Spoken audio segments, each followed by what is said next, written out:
শুভেচ্ছা প্রিয় ছাত্ররা, স্বাগত জানাচ্ছি অনলাইন ক্লাসে। অনেক দিন পর তোমাদের সাথে আবার ক্লাসে কথা বলার সুযোগ হচ্ছে, যদিও সেটা অনলাইনেই। আশা করি তোমরা সবাই ভালো আছো, যে সিচুয়েশন যাচ্ছে এর মধ্যে সতর্ক আছো, ভালো আছো।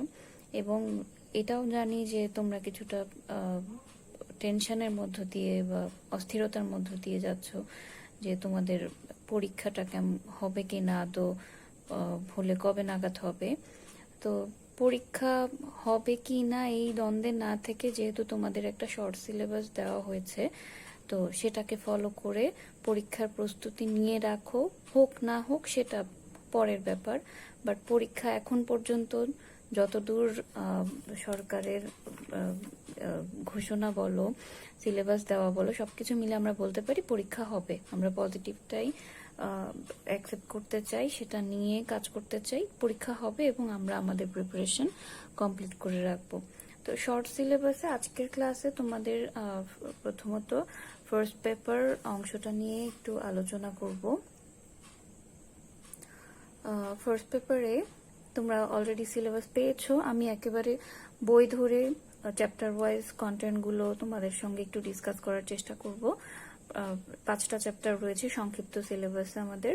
চ্যাপ্টার 2 ভেক্টর, চ্যাপ্টার 4 কাজ শক্তি নিউটনিয়ান বলবিদ্যা, চ্যাপ্টার 5 কাজ শক্তি ক্ষমতা, চ্যাপ্টার 8 পর্যাবৃত্ত গতি এবং চ্যাপ্টার 10 আদর্শ গ্যাস ও গ্যাসের গতিতত্ত্ব। এছাড়াও চ্যাপ্টার 1 থেকে একটা প্র্যাকটিক্যাল থাকছে, শুধু সৃজনশীল অংশে কিছু নেই।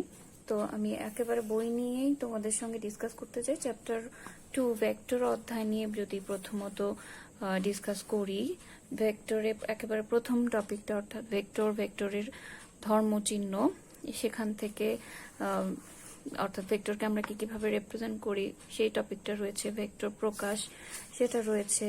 এখান থেকে বিভিন্ন ধরনের বিশেষ ভেক্টরগুলো রয়েছে।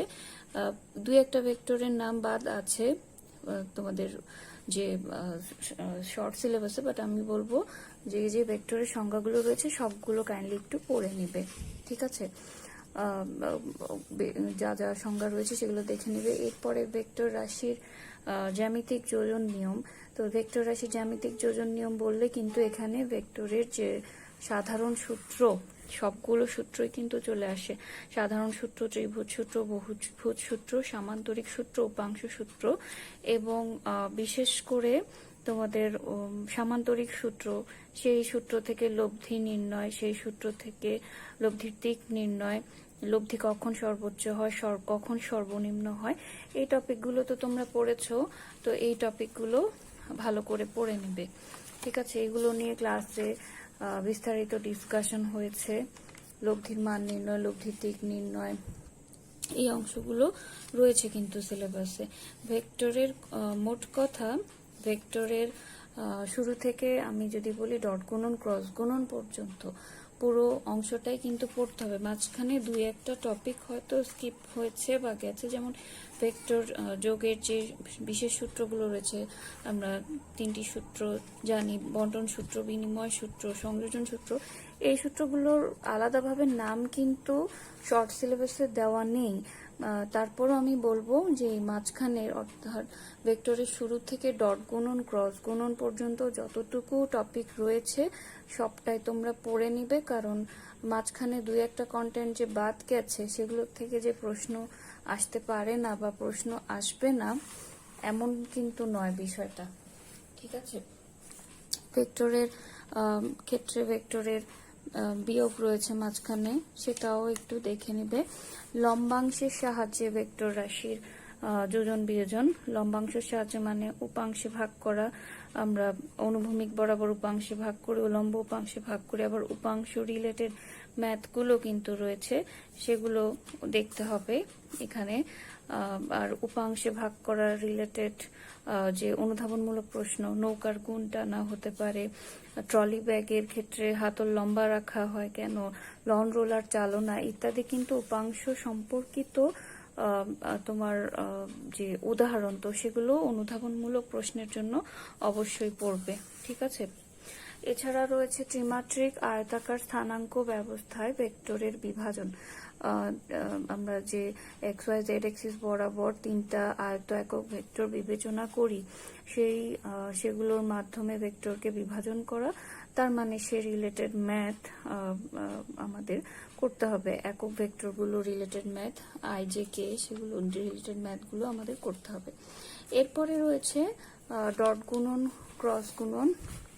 দুটি ভেক্টর রাশি গুণনের ক্ষেত্রে ডট গুণন, ক্রস গুণন, ডট গুণন কখন কিভাবে করতে হয়, বিশেষ ক্ষেত্রগুলো কখন কি হয়, ডট গুণন পদ্ধতি, ক্রস গুণন পদ্ধতি, সেখান থেকে উপাংশ নির্ণয়, ডট গুণন ক্রস গুণন ক্ষেত্রে সেখান থেকে আমরা উপাংশের ম্যাথগুলোও দেখি, তো সেগুলোও দেখতে হবে। মোট কথা আমি যেটা বলবো, ফিজিক্স যে ভেক্টর অধ্যায়ের জন্য তোমাদের যে পদার্থবিজ্ঞানে ক্যালকুলাস রয়েছে, এই ক্যালকুলাসের আগ পর্যন্ত যা কিছু আছে সেগুলো সবকিছুই পড়তে হবে, দেখতে হবে, কারণ মাঝখানে দুই একটা টপিক যেটা বাদ গেছে সেটা আসলে বাদ দেওয়ার কিছু নেই, বা সেটা হয়তো নামটা তোমার শর্ট সিলেবাসে দেওয়া হয়নি, কিন্তু সেটা তোমরা কন্টিনিউ করবে একেবারে শুরু থেকে, ভেক্টর অধ্যায়ের শুরু থেকে। তোমাদের মেজর একটা অংশ কিন্তু বাদ দিয়ে দেওয়া হয়েছে, যেটা ক্যালকুলাস অংশটা। তো সেটা যেহেতু বাদ দেওয়া হয়েছে, ভেক্টরের শুরু থেকে একেবারে ডট গুণন ক্রস গুণন পর্যন্ত যা যা আছে সেগুলো পড়বে।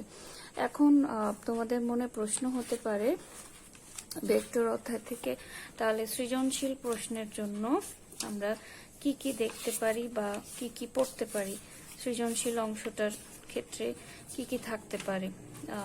সেক্ষেত্রে বলবো সৃজনশীলের জন্য যেহেতু তোমাদের সামান্তরিক সূত্র রয়েছে, ডট গুণন ক্রস গুণন রয়েছে, প্রথমত তোমরা নদী নৌকার অঙ্কগুলো ভেক্টর, স্পেশালি ভেক্টর অংশ থেকে যদি সৃজনশীল প্রশ্নের জন্য বলি, সৃজনশীলের জন্য যে যে জিনিসগুলো তোমরা দেখতে পারো সেটা হচ্ছে প্রথমত নদী নৌকার অঙ্কগুলো।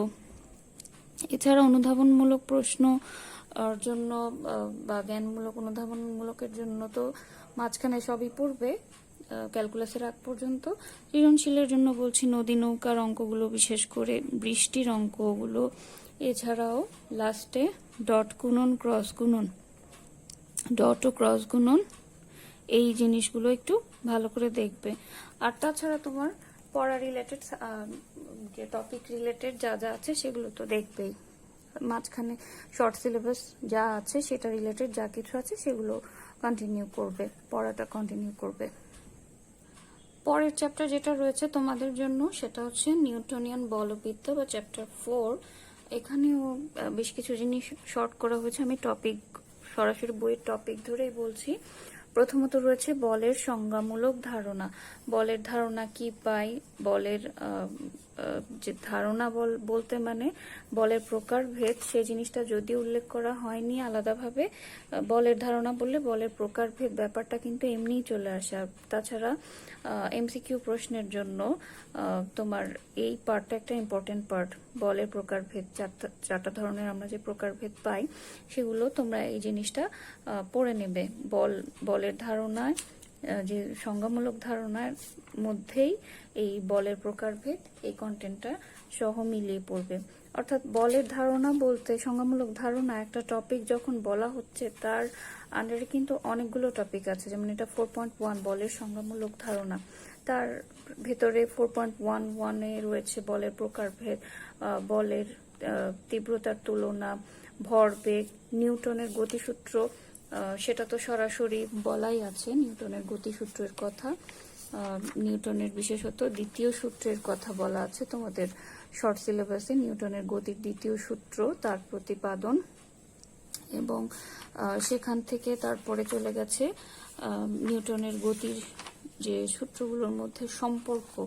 আমরা নিউটনের তিনটা সূত্র জানি, first law, second law, third law, সেখানে সেই সম্পর্কগুলো আছে। অর্থাৎ আমার ফার্স্ট ল থেকে সেকেন্ড লতে যাওয়া, সেকেন্ড ল থার্ড ল কিভাবে রিলেট করি, ফার্স্ট ল থার্ড ল কিভাবে রিলেটেড করি, এই জিনিসগুলো কিন্তু তোমাদের বইতে আছে, নিউটনের গতিসূত্রগুলোর মধ্যে পারস্পরিক সম্পর্ক। তো সেই জিনিসগুলো দেখে নেবে। গতিসূত্রের ব্যবহারে বেশ কিছু ধরনের ব্যবহার রয়েছে। ঘোড়ার গাড়ির চলাচল, নৌকার থেকে লাফ দেওয়া, নৌকার গুণ টানা, পাখির আকাশে ওড়া, বন্দুক থেকে গুলি ছোড়া ইত্যাদি যে গতিসূত্রের ব্যবহারগুলো রয়েছে সেগুলো ব্যবহার কথাটা যেহেতু সরাসরি আছে, কি কি ব্যবহার আছে সেগুলো জানতে হবে। এগুলো অনুধাবনমূলক প্রশ্নের জন্য লাগবে। ঠিক আছে, শেষের দিকে ব্যবহারের মধ্যে মহাশূন্য অভিযান তথা রকেটের গতি, রকেটের ক্ষেত্রে বল নির্ণয়, ত্বরণ নির্ণয়, ঊর্ধ্বমুখী ধাক্কা বা ত্বরণ নির্ণয়, বল নির্ণয় ইত্যাদি যে ম্যাথগুলো রয়েছে, ছোট ছোট ম্যাথগুলো রয়েছে, এগুলো একটু ভালো করে প্র্যাকটিস করবে। সেটা যে নিউটনের থার্ড ল বা নিউটনের যে সূত্র তার যে প্রয়োগের ক্ষেত্রে চলে আসছে। এরপরে নিউটনের গতির সীমাবদ্ধতা, এটাও সরাসরি টপিক দেওয়া আছে। সীমাবদ্ধতাগুলো আমরা পড়ে নিব খুব ভালো করে।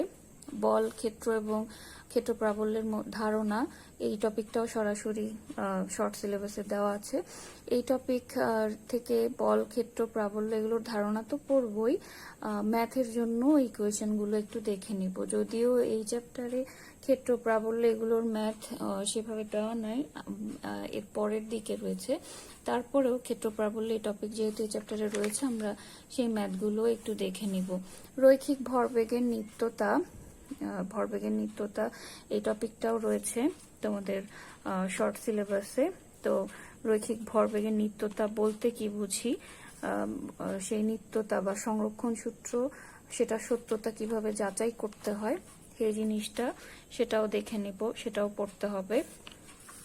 এছাড়াও নিউটনের গতির তৃতীয় সূত্র এবং ভরবেগের নিত্যতা, তৃতীয় সূত্র এবং ভরবেগের নিত্যতার মধ্যে কি কি সম্পর্ক রয়েছে, কারণ আমরা যে তৃতীয় সূত্র এবং ভরবেগের নিত্যতা প্রায় কাছাকাছি কনসেপ্টেই, কিন্তু তারপরও সেই রিলেটেড যে আরো কিছু এক্সাম্পল রয়েছে, যেমন পায়ে হাঁটা, কি করে পায়ে হাঁটা হয়, তারপরে লিফটে, বিশেষত এক্ষেত্রে ইম্পর্টেন্ট বা গুরুত্ব দিয়ে বলবো, লিফটে প্রতিক্রিয়ার ক্ষেত্রে 3-4 ধরনের প্রতিক্রিয়া আমরা দেখি। লিফট যখন একটা ত্বরণে উপরে উঠে নিচে নামে, সমবেগে নামে, লিফটে কখন ব্যক্তি ওজনহীন অনুভব করে, অতিভারহীনতা ইত্যাদি টপিকগুলো রয়েছে।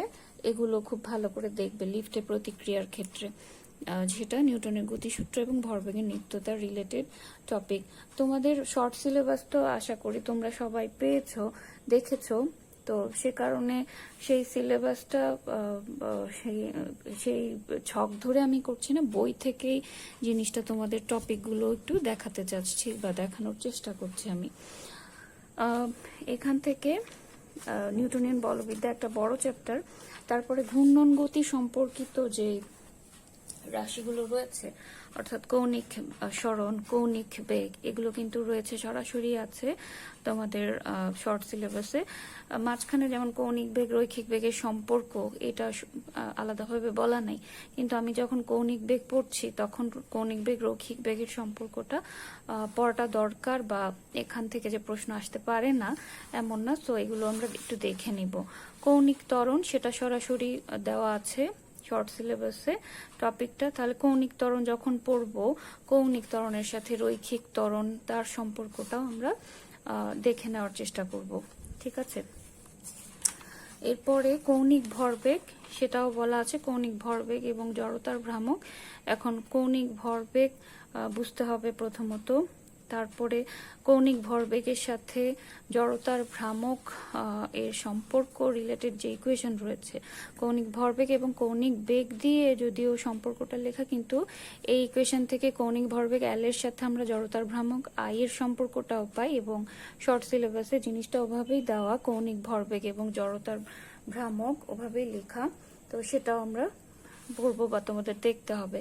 কৌণিক ভরবেগের নিত্যতা বা সংরক্ষণ সূত্র, এটা সরাসরি বলা আছে শর্ট সিলেবাসে। কৌণিক ভরবেগের নিত্যতা কিভাবে ব্যাখ্যা করতে পারি আমরা, সেটা পড়তে হবে। এছাড়াও জড়তার ভ্রামক, জড়তার ভ্রামক শুধু আছে তোমাদের শর্ট সিলেবাসে, কৌণিক ভরবেগ এবং জড়তার ভ্রামক এভাবে বলা আছে, চক্রগতির ব্যাসার্ধ বলা নাই। বাট জড়তার ভ্রামক যখন পড়া হয় বা জড়তার ভ্রামকের ম্যাথগুলো যখন প্র্যাকটিস করো, তোমরা দেখেছো যে জড়তার ভ্রামকের সাথে চক্রগতির ব্যাসার্ধের কিছুটা অংশ কিন্তু প্রশ্নে থাকে। তো শর্ট সিলেবাসে চক্রগতির ব্যাসার্ধ কন্টেন্টটা একেবারেই উল্লেখ করা হয়নি, তারপরেও বলবো যে চক্রগতির ব্যাসার্ধটা একটু পড়ে নিবে। খুব ছোট একটা টপিক, কিন্তু জড়তার ভ্রামকটাই বড় টপিক, বিভিন্ন ক্ষেত্রে জড়তার ভ্রামক নির্ণয়। তো সেখান থেকে জড়তার ভ্রামকের ইকুয়েশন জানলে খুব সহজেই কিন্তু চক্রগতির ব্যাসার্ধ বের করে নেওয়া যায়। তো আমি বলবো যে সিলেবাসে চক্রগতির ব্যাসার্ধ সরাসরি উল্লেখ করা নেই, তারপরও জড়তার ভ্রামক যখন পড়বে চক্রগতির ব্যাসার্ধটা একটু কাইন্ডলি তোমরা দেখে নিবে। টর্ক এবং টর্ক বা বলের ভ্রামক সেটা রয়েছে।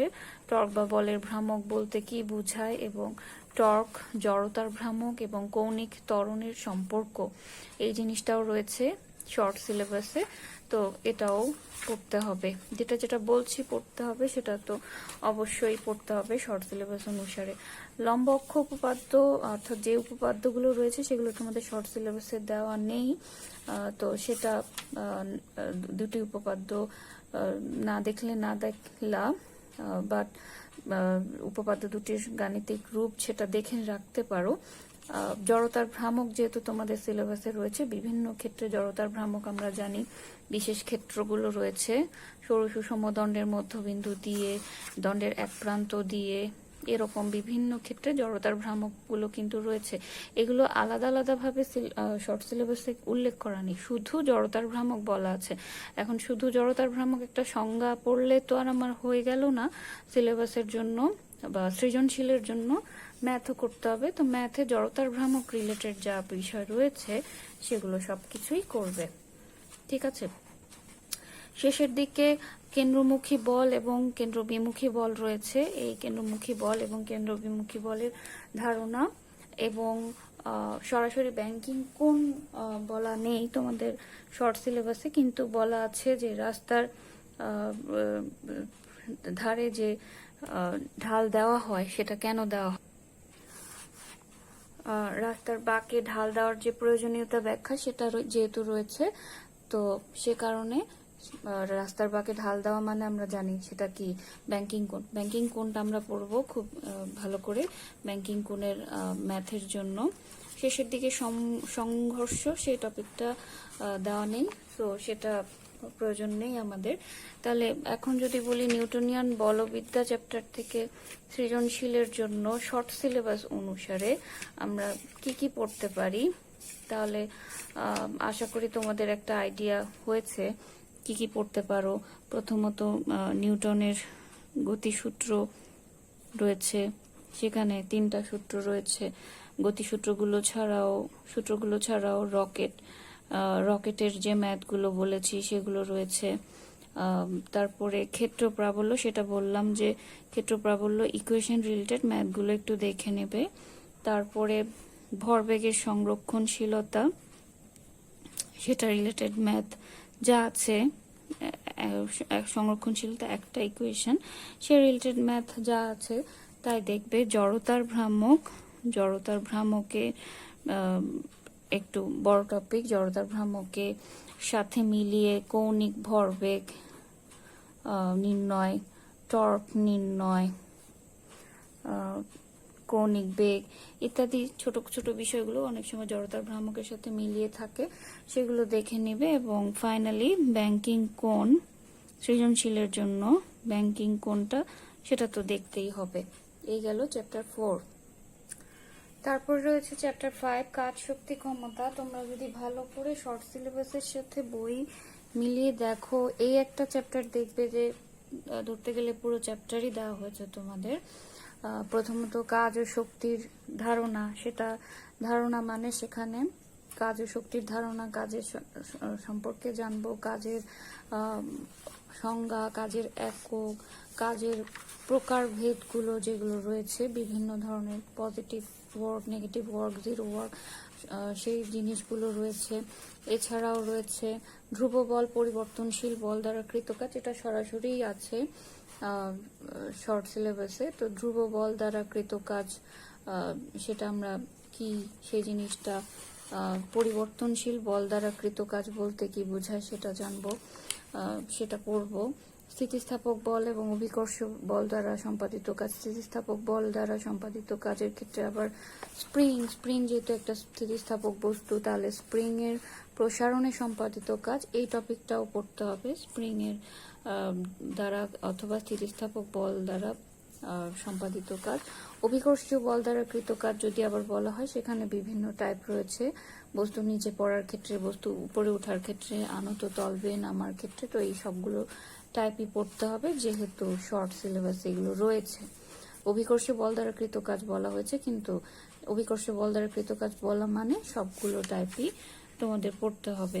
এরপরে শক্তির ক্ষেত্রে আলাদাভাবে গতিশক্তি এবং স্থিতিশক্তি সম্পর্কে বলা আছে। গতিশক্তির রাশিমালা প্রতিপাদন, যে ½ m v², এই রাশিমালাটা আমরা দুইভাবেই করতে পারি, ক্যালকুলাস পদ্ধতিতেও করতে পারি অথবা সরাসরি প্রতিপাদন, সেটা যে কোনো একভাবে করতে পারি। ক্যালকুলাস পদ্ধতিটাই সহজ হয় বেশি। তো গতিশক্তির রাশিমালা, সেখান থেকে গতিশক্তি ভরবেগের সম্পর্ক, মাঝখানে কাজ শক্তি উপপাদ্যটা উল্লেখ করা নাই, বাট এটা তোমরা পড়ে নেবে, জেনে রাখবে। কাজ শক্তি উপপাদ্যটা একটা লাইনই শুধুমাত্র।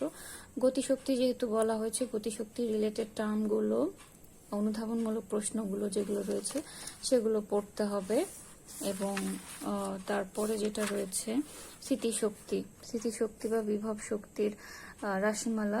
তো স্থিতিশক্তি যেহেতু প্রকারভেদ রয়েছে, সেই প্রকারভেদটাও পড়তে হবে। 3টা প্রকারভেদ রয়েছে এবং সেখান থেকে অভিকর্ষীয় বিভব শক্তি, স্থিতিশক্তির রাশিমালা বলতে তো মূলত আমরা অভিকর্ষীয় বিভব শক্তির রাশিমালাটাই বুঝি, যেটা mgh।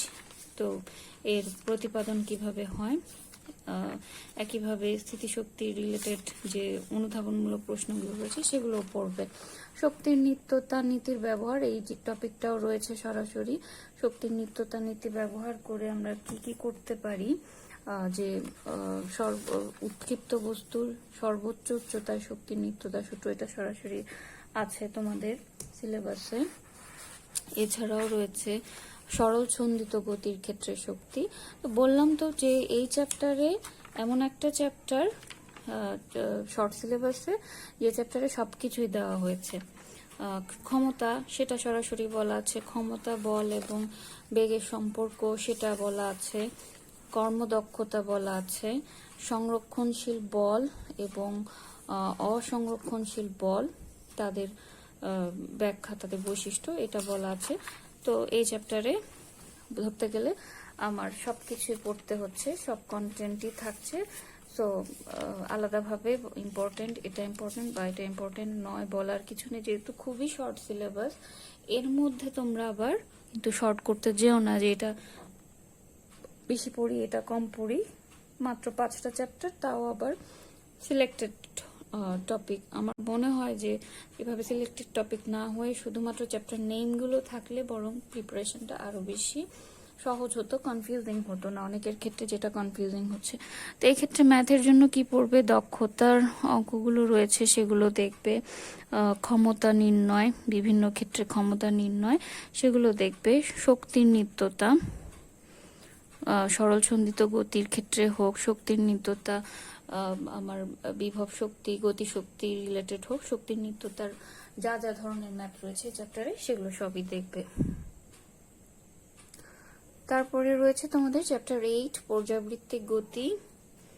এখানেও মোটামুটি শর্ট করাই সিলেবাস। পর্যাবৃত্ত গতি কি, প্রথমে এই জিনিসটা রয়েছে। তো এখানে 2 ধরনের পর্যায়ক্রম, স্থানিক পর্যায়ক্রম, কালিক পর্যায়ক্রম, এই দুটি রয়েছে, এগুলো দেখে নেবে। পর্যাবৃত্ত গতি বলতে কি বোঝায়, বিভিন্ন ধরনের পর্যাবৃত্ত গতি, অর্থাৎ কখনো পর্যাবৃত্ত গতি বলছি, কখনো স্পন্দন গতি বলছি। সেই স্পন্দন গতি কখন হয়, সরল ছন্দিত গতি শর্ত বা সরল ছন্দিত গতি বলতে কি বোঝায়, তার বৈশিষ্ট্যগুলো রয়েছে। সরল ছন্দিত গতি সম্পর্কিত যে রাশিগুলো, অর্থাৎ সরণ, বেগ, ত্বরণ, এখানে বেশ কিছু রাশি রয়েছে, ত্বরণ রয়েছে, পর্যায়কাল রয়েছে, কম্পাঙ্ক রয়েছে, কৌণিক কম্পাঙ্ক রয়েছে, দশা রয়েছে, যা যা টার্মস রয়েছে সরলছন্দিত গতি সম্পর্কিত রাশি, দশা যখন পড়বো আমরা মিলিয়ে একসাথে দশা পার্থক্যটাও পড়ে নিব, যাতে করে ম্যাথে দশা পার্থক্যের ম্যাথ থাকলে সেটা করতে পারি। এরপরে যেটা রয়েছে সরলছন্দিত বস্তুর ব্যবকলনীয় বা অবকলনীয় সমীকরণ। সমীকরণটা অনেক সময় প্রতিপাদন হিসেবে আসে, কখনো এমসিকিউতে আসে, সেটা রয়েছে, সেই টপিকটা রয়েছে। তার সঙ্গে সমাধানটাও একটু দেখে নেবে। সমাধানটা যদিও আলাদাভাবে বলা নাই, বাট সমাধানটা, এই সমীকরণের সমাধানটা কি সেটা একটু দেখে নেবে। সরল দোলন গতির কথা বলা আছে। সরল দোলন গতি বলতে কি বোঝায় এবং সরল দোলন গতির ব্যবহার। মাঝখানে সরল দোলকের সূত্রগুলো নাই, তবে ভালো হয় যদি সূত্রগুলো তোমরা দেখে রাখো। সরল দোলন গতির ব্যবহার মানে সেখানে 3 ধরনের ব্যবহার: অভিকর্ষজ ত্বরণ, পাহাড়ের উচ্চতা নির্ণয়, সময় নির্ণয়, এবং এগুলো ম্যাথের জন্য দেখতে হবে। সরল দোলন গতির ব্যবহার এই টপিকটা রয়েছে শর্ট সিলেবাসে, তো এই টপিকগুলো আমরা ভালো করে দেখব। এইখানে একটা কনফিউজিং ব্যাপার হলো সরল দোলন গতির ক্ষেত্রে শক্তি। এই টপিকটা তোমাদের শর্ট সিলেবাসে উল্লেখ করা নাই, বাট এই চ্যাপ্টার থেকে ম্যাথের জন্য খুবই ইম্পর্টেন্ট একটা টপিক হলো এই সরল দোলন গতির ক্ষেত্রে শক্তি। তো আমি সাজেস্ট করব, যদিও টপিকটা সিলেবাসে সরাসরি বলা হয়নি, তারপরও সরল দোলন গতির ক্ষেত্রে শক্তি সৃজনশীল প্রশ্নে যেহেতু এই জিনিসটা আছে, তোমরা একটু দেখে রাখবে কাইন্ডলি। সেটা প্রিপারেশনে সুবিধাই হবে, অসুবিধা হবে না। 2-1টা টপিক বাড়তে দেখলে অসুবিধা নাই, যেহেতু একটা ইম্পর্টেন্ট টপিক এটা ম্যাথের জন্য। তো বলছি সরল দোলন গতির ক্ষেত্রে শক্তি, এটা একটু দেখে রাখবে। ফাইনালি যে টপিকটা রয়েছে এই চ্যাপ্টার থেকে, সরল দোলন গতি এবং বৃত্তাকার গতির মধ্যে সম্পর্ক, এটা একটা ব্যাখ্যা মূলত, সেই সম্পর্কটা কি সেটা দেখে নেবে। তো এই চ্যাপ্টারে এতটুকুই রয়েছে তোমাদের শর্ট সিলেবাসে। তাহলে ম্যাথের জন্য যদি বলি কি কি করবে, এক্ষেত্রে সরল দোলন গতির ব্যবহার, যেটা দেখলে সরল দোলন গতির ব্যবহার, সেখান থেকে মূলত যেটা রয়েছে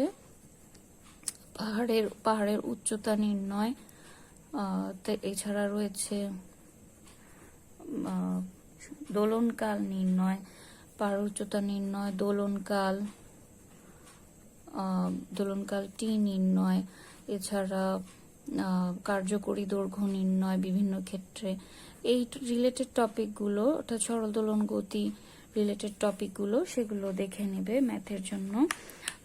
এছাড়া যেটা দেখবে সরল দোলন গতির ক্ষেত্রে শক্তি, সেটা বললাম যে বাড়তি দেখে নেবে। সরল দোলন গতির ক্ষেত্রে শক্তি বা শক্তির নিত্যতা, এটা আলাদা করে দেখে নেবে, যদিও সিলেবাসে এই টপিকটা বলছি যে উল্লেখ করা নেই, তারপরও দেখে নেবে।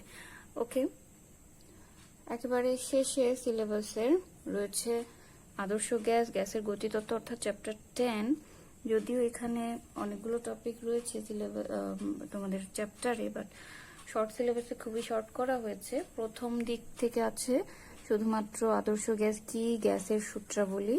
তো সূত্রাবলী অবশ্যই 3টা সূত্র পড়বে, তোমাদের বইতে যে 3টা সূত্র উল্লেখ করা আছে সেগুলো সমীকরণ, সেগুলো গ্রাফ, যা যা কিছু রয়েছে, চার্লসের সূত্র, চাপের সূত্র, বয়েলের সূত্র রিলেটেড যা কিছু রয়েছে। যেহেতু গ্যাস সূত্রাবলী রয়েছে, তাহলে বায়ু বুদবুদের অঙ্কগুলো গ্যাস সূত্রাবলী রিলেটেডই, সেগুলো একটু ভালো করে দেখবে বায়ু বুদবুদের কত রকমের অঙ্ক হয়। এছাড়া আদর্শ গ্যাস সমীকরণ, এই টপিকটাও রয়েছে। আদর্শ গ্যাস সমীকরণ আমরা কিভাবে পাই সেই জিনিসটা। এরপরে মাঝখানের আর কোনো কন্টেন্টই এই চ্যাপ্টার থেকে দেওয়া হয়নি শর্ট সিলেবাসে। গড়মুক্ত পথ, গ্যাসের গতিতত্ত্ব থেকে গড়বেগ, মূল গড়, বর্গবেগ, এই টপিকগুলো কিছুই নেই। এরপরে একেবারে চলে গেছে লাস্টে, চ্যাপ্টার লাস্টে জলীয় বাষ্প এবং বায়ুর চাপ। এখান থেকে জলীয় বাষ্পের সাথে বায়ুর চাপের সম্পর্ক কি, সেখানে ঘনত্বের সাথে সম্পর্ক যেটা, সেটাও একটু দেখে নেবে, যেহেতু এই টপিকের মধ্যে সেটা রয়েছে। এরপরে রয়েছে শিশিরাঙ্ক, আপেক্ষিক আর্দ্রতা। এখন শিশিরাঙ্ক বুঝতে হলে, আপেক্ষিক আর্দ্রতা বুঝতে হলে কিন্তু আমাদের সম্পৃক্ত অসম্পৃক্ত বাষ্প সম্পর্কে জানতে হবে, যদিও এটা শর্ট সিলেবাসে নাই, বাট শিশিরাঙ্ক আপেক্ষিক আর্দ্রতা জানতে হলে সম্পৃক্ত অসম্পৃক্ত বাষ্পের বৈশিষ্ট্য জানতে হবে। তো সেটা পড়ে নেবে, পার্থক্য বৈশিষ্ট্য এগুলো পড়ে নেবে। শিশিরাঙ্ক আপেক্ষিক আর্দ্রতা খুব ভালো করে পড়তে হবে, যেহেতু এটা রিলেটেড ম্যাথ রয়েছে। শিশিরাঙ্ক ইকুয়েশন গ্লাসিয়ার উৎপাদক ব্যবহার করে এবং আপেক্ষিক আর্দ্রতার ইকুয়েশন এবং সে রিলেটেড ম্যাথ আমরা জানি। এই চ্যাপ্টারে বেশ কিছু বড় বড় ম্যাথ রয়েছে এই শিশিরাঙ্ক আপেক্ষিক আর্দ্রতার রিলেটেড, তো সেগুলো প্র্যাকটিস করতে হবে। তাহলে এই চ্যাপ্টারে সৃজনশীলের জন্য আমরা কি পড়তে পারি?